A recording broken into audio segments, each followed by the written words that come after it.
crois qu'après avoir vu ça, on peut mourir tranquille. Bonjour à toutes et à tous et bienvenue dans ce podcast pour parler tennis. On va discuter de la place de numéro 1 mondial. Alors ce ne sera pas un podcast excessivement long, mais c'est pour parler d'un changement historique de numéro 1 mondial.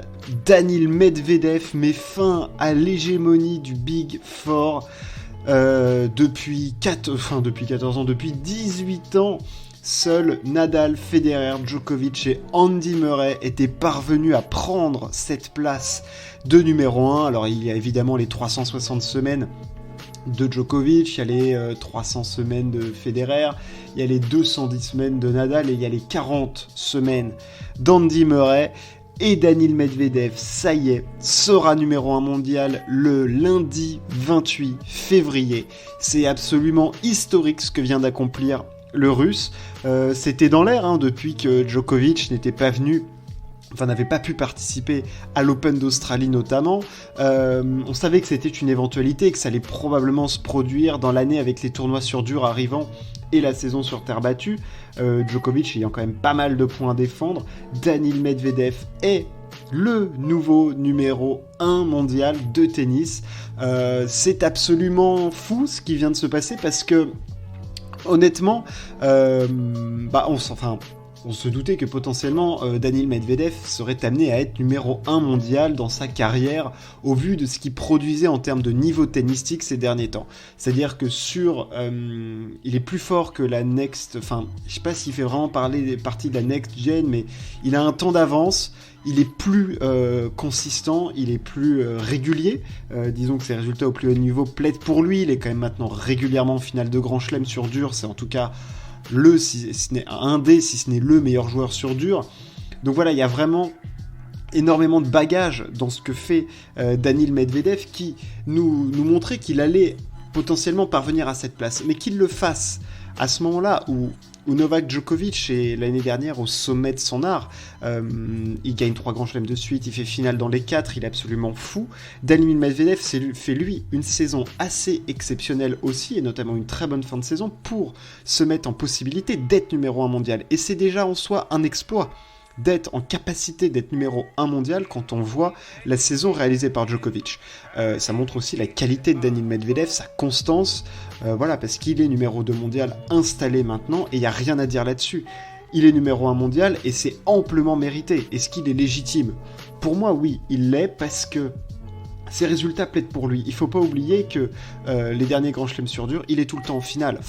Finale Open d'Australie 2021, finale US Open 2021, finale Open d'Australie 2022, quart à Roland, il est là Daniil Medvedev, il est présent, alors oui, c'est un joueur moins all-around, on va dire qu'il est moins complet que Djokovic, il est peut-être même moins fort que Djoko, mais sur ses résultats, c'est lui qui les a, et si t'es pas numéro 1 mondial, comme ça en claquant des doigts, il y a un fond de jeu extrêmement fort chez Daniil Medvedev. Je trouve qu'il apporte vraiment quelque chose aussi au tennis avec c'est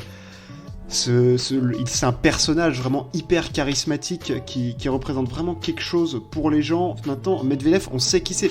C'est vraiment quelqu'un sur la scène tennistique. Il incarne vraiment sa personnalité, lui, sur un terrain de tennis, on sait qui c'est. Alors il peut avoir ses failles tennistiques, et en termes de personne, tout ce qu'on veut, mais en tant que joueur de tennis, il mérite d'être numéro 1 mondial. Djokovic, il est pas là, il est pas vacciné, Medvedev joue et il fait des super résultats, donc il y a rien à dire. Et puis même avant, Medvedev avait des résultats, parce que c'est vrai qu'il y a eu pas mal de débats sur le fait que est-ce que Medvedev est légitime d'être numéro 1 mondial parce que Djokovic n'a pas joué l'Open d'Australie. Oui, et qui dit que Djokovic aurait forcément gagné l'Open d'Australie ? C'est pas écrit dans le marbre. Quand on voit le niveau de jeu qu'a eu Daniil Medvedev en Australie ou Rafael Nadal qui l'a gagné, on est en droit de se poser la question de savoir est-ce que Djokovic aurait forcément roulé sur tout le monde ? Non. En plus, on a vu que à sa reprise c'était à Dubaï, oui c'est à Dubaï, je confonds Abu Dhabi, Dubaï, à Dubaï, qu'il y avait encore à bosser et tout ça et à revenir parce qu'il n'était pas encore au top. Donc Daniil Medvedev est légitime, et ce qu'il vient de faire, c'est historique, parce que l'histoire, il est rentré dans l'histoire déjà parce que l'année dernière, il a empêché le Serbe, de faire le Grand Chelem. Mais là, c'était déjà énorme, il aurait pu gagner 2 Grands Chelems de suite, ce qui n'était pas arrivé en Big Four depuis une éternité, enfin bref, tout un tas de choses exceptionnelles. Il a fait des étés de dingue, victoire au Masters, enfin bref, il est déjà dans l'histoire du tennis, par ça. Mais là, ce qu'il vient de faire, il rentrera encore plus dans cette histoire, parce qu'on retiendra que le mec qui a mis fin à l'hégémonie de ces 4 fous, de ces 4 mecs qui ont propulsé le tennis dans une sphère qu'on ne connaît plus, et on a l'impression qu'en fait, maintenant, que quand il y a des vainqueurs de tournois qui changent tout le temps, que ce soit pas récurrent ou tout ça, que c'est pas normal, alors que si, c'est la normalité. La normalité, c'est pas d'avoir tout le temps 4 mecs qui gagnent tous les tournois. Enfin, je veux dire, c'est pas ça le truc. Tu regardes l'histoire du tennis, c'est jamais arrivé. T'as des mecs qui en gagnent, mais quand on gagne 8 sur... par exemple, tu prends Honda Agassi, 15 ans de carrière, 8 grands chelems, bon bah ça fait que 1 tous les 2 ans. Ça n'a rien à voir avec des mecs qui en ont gagné 61 à 3. Je veux dire, c'est complètement fou. Donc, ce qui fait, c'est historique. De prendre le pouvoir à ces mecs-là, c'est dingue. Alors, il le prend surtout à Djokovic et un peu à Nadal, et beaucoup moins à Federer, hein, qui est moins présent, le Suisse.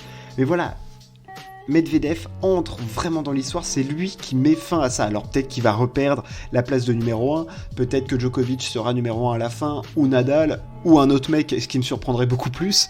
Mais voilà, on va retenir que Medvedev a bloqué le Grand Chelem de Djokovic, a pris la place de numéro 1 mondial au Big Four. Et ça, c'est extrêmement fort. C'est un accomplissement ultime, en plus, en tant que joueur de tennis, de dire t'es numéro 1 mondial. Ça veut dire que, sur le moment, t'es le meilleur joueur du monde. Daniil Medvedev est... Bon, voilà. On peut discuter. En plus, il vient de perdre face à Acapulco, face à Nadal, au terme d'un match plutôt moyen. On va pas se cacher. Mais c'est le meilleur joueur du monde, et il y a débat, évidemment qu'il y a débat, mais tu peux pas dire ouais non, c'est complètement n'importe quoi, c'est usurpé. Tu vois, par exemple, si ça avait été Zverev à sa place, là oui, tu peux clairement débattre. Là, c'est Medvedev. Bon bah ouais, ok, d'accord.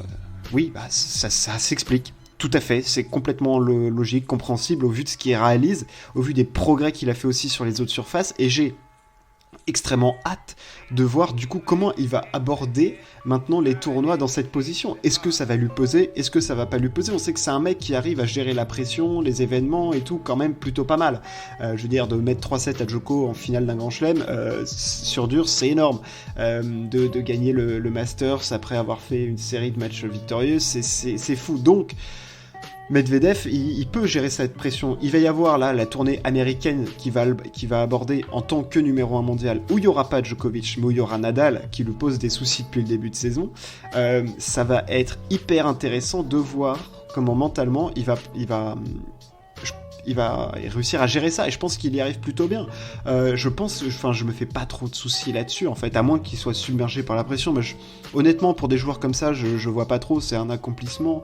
En plus, c'est-à-dire que les mecs savent ils savaient que Djokovic avait perdu, mais ils savaient pas s'il était numéro 1 mondial juste après le match ou si c'était à la semaine d'après. Donc ils sont pas dans ces calculs-là, c'est nous derrière notre écran. Ah ben s'il gagne tant, machin, il peut être numéro 1. Donc je pense qu'il est dans une vision autre. Lui, il veut se préparer, gagner les grands tournois, bien jouer au tennis.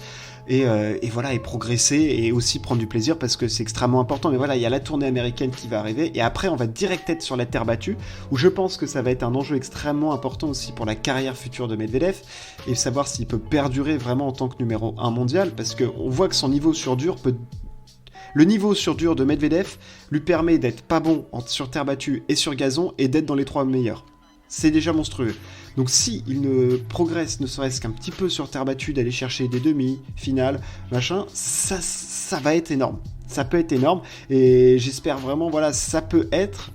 Je sais pas s'il aura le temps d'être vraiment l'ambassadeur du tennis comme l'ont été les 3 fous, enfin les 4 avec Murray, parce qu'il a 26 ans et que les autres se sont pas encore retirés, mais voilà, je pense qu'il peut incarner quelque chose pour le tennis. Ça peut, voilà, c'est pas que c'est une bouffée d'air frais, mais que c'est rafraîchissant, et de voir un autre mec numéro 1 mondial, honnêtement, c'est pas que ça fait plaisir, c'est que bon, bah voilà, c'est le nouveau meilleur joueur du monde. Daniil Medvedev prend le pouvoir. J'espère qu'il va réussir à gérer ça. Il a reçu les félicitations de Djokovic, avec qui il s'entend très bien. Voilà, on a envie de tous les voir là s'affronter. Et maintenant, comment aussi ses adversaires vont affronter Medvedev. Maintenant, c'est le numéro 1. C'est lui, l'homme à abattre. Merci de m'avoir écouté. J'espère que ça vous a plu. N'hésitez pas à partager, vous abonner et autres. Et on se retrouve très très vite. Ciao, à plus.